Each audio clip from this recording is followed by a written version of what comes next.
Hello दोस्तों, कैसे हैं आप सभी। आप सभी का ही हार्दिक स्वागत और हार्दिक अभिनंदन करती हूँ मैं, आपकी अपनी प्रीति बंडियाल। सो दोस्तों, आज हम अपनी यूनिट नंबर जो है 10 लेने जा रही हैं इंग्लिश लिटरेचर एनटीए एस्पायरेंट्स के लिए, जिसका नाम है research method and material in English.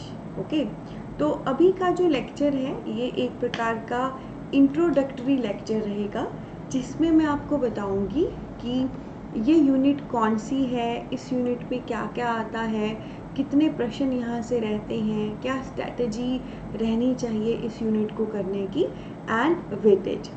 सो दोस्तों, जो ये यूनिट है जिसका नाम है research method and material in English, इसको देखकर आपको पता लग रहा होगा इसमें जो रिसर्च वाले मेथड हैं या जो डिफरेंट मटेरियल्स हैं इंग्लिश को लेकर, वो डिस्कस किए गए हैं।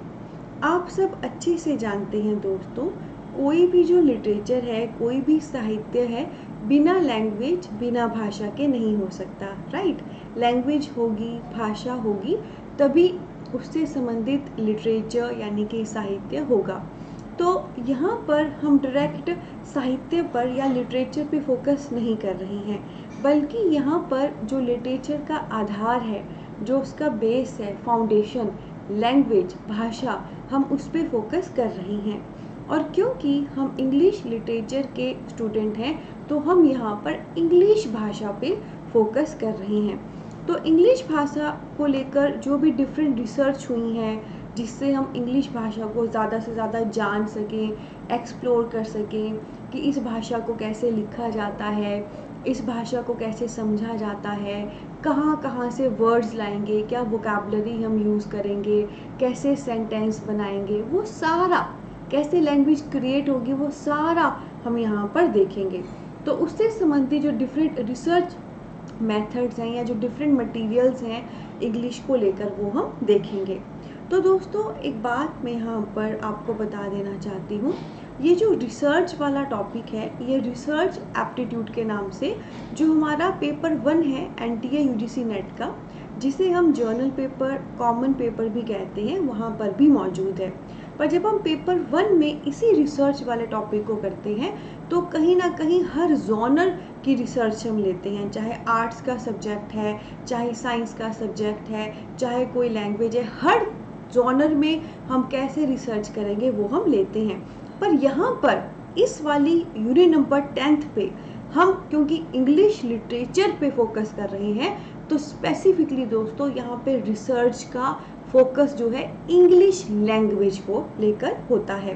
तो कैसे इंग्लिश लैंग्वेज में रिसर्च की जा सकती है, क्या क्या टेक्निक्स है रिसर्च करने की, क्या क्या मेथड्स हैं, क्या क्या टूल्स हमें चाहिए, क्या क्या तरीके हैं, वो सारा हम इस में एक्सप्लोर करेंगे। ठीक है, तो आई होप सबसे पहले आपको क्लियर हो गया, ये यूनिट नंबर 10 है।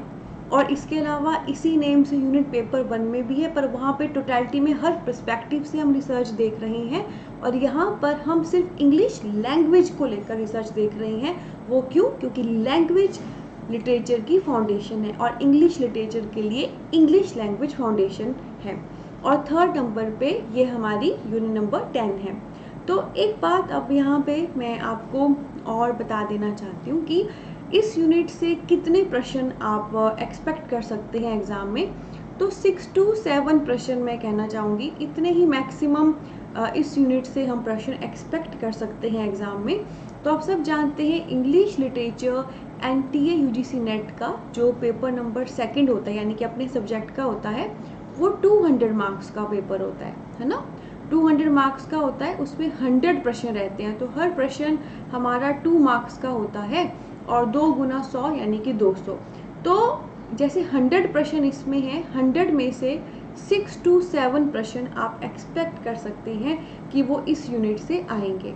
ओके, और सेकंड नंबर पे एक बात मैं मेंशन कर देती हूँ, समटाइम्स वी थिंक यार 6 से 7 प्रश्न है, क्यों करना। ठीक है, ये मैं एवरेज कह रही हूँ, ये थोड़े ज़्यादा या थोड़े कम भी हो सकते हैं। दिस इज़ समथिंग जो मेरा एक्सपीरियंस कहता है, आपको पढ़ाने का इतने सालों का जो एक्सपीरियंस कहता है उस आधार पे मैं बता रही हूँ। तो मेरी आपसे रिक्वेस्ट है दोस्तों, आज का जो ज़माना है, जब आपको एग्ज़ाम क्रैक करना है, औरों को पीछे धकेल कर अपनी जगह आगे बनानी है, तो अगर 10 कदम आगे की तैयारी रखनी हो ना, तो सही मायनों में 100 कदम आगे की तैयारी होनी चाहिए। और आपको पता है वो कब होती है? जब हम एक भी यूनिट को नहीं छोड़ते, हमने एक भी यूनिट को स्किप नहीं करना है, ठीक है। तो आई होप एक इंट्रो आपको इस यूनिट को लेकर मिल गई है। अब आने वाले लेक्चर्स में हम इसी से संबंधित जो एक एक करके लेक्चर हैं वो लेना शुरू कर देंगे। तो बहुत सारा प्यार और बहुत सारी ब्लेसिंग्स आप सबको। Take care. हाँ, एक बात कहना तो मैं भूल ही गई, अगर आप वाकई फ़ायदा उठाना चाहते हैं, अच्छे से पढ़ के आगे बढ़ना चाहते हैं, तो सीक्वेंस में हर लेसन को देखना, ठीक है, प्रॉपर कॉपी लगाना, प्रॉपर नोट्स बनाना हर लेसन से। एंड जैसे बच्चे पढ़ते हैं ना, बच्चों की तरह, मतलब डिविनिटी की तरह वैसे ही पढ़ना। चाहे आप नेट के लिए तैयारी कर रहे हैं, पर आप में से किसी ने भी मजाक में नहीं लेना है, प्रॉपर बच्चों की तरह पढ़ना है। अलग अलग कॉपी लगाना हर यूनिट को लेकर, black pen, blue pen, highlighter रखना, प्रॉपर चीज़ों को समझना, नोट डाउन करना, ताकि ये तैयारी ज़िंदगी भर आगे भी कभी जब आपको कोई भी एग्ज़ाम फाइट करना हो या कोई भी इंटरव्यू आपको देना हो, तो हर लेवल पे आपको ये हेल्प करे, ठीक है। दिस इज़ समथिंग आपका प्रिपेयर होना चाहिए। और आप जानते हैं, एनटीए लेवल की जो तैयारी होती है, ये मम्मी पापा नहीं, दादा दादी नहीं, परदादा परदादी लेवल की होती है। यानी कि इस लेवल पे जाकर जब हम सब्जेक्ट को एक्सप्लोर करते हैं, तो उससे ज़्यादा कुछ रहता नहीं है सब्जेक्ट में। तो ये आपकी जो मेहनत है, ये जो नोट्स आपके बनेंगे, ये जो आपकी कॉपियाँ बनेंगी, ये आपको ज़िंदगी के हर मोड़ पे हेल्प कर पाएंगे। और मैं चाहती हूँ पॉकेट पढ़ाई को और प्रीति मंडियाल को आप हमेशा याद रखें अपने हर खुशनुमा सफ़र में। बहुत सारा प्यार, बहुत सारी ब्लेसिंग। मिलते हैं आने वाले सेशन में। ये इंट्रो था लेक्चर नंबर 1 में, जिसमें मैं आपके सामने शुरू करवाने जा रही हूँ सबसे पहले कि रिसर्च होता क्या है, इसका पर्पस क्या है, इसका मीनिंग क्या है। तो बहुत सारा प्यार और बहुत सारी ब्लेसिंग। Take care.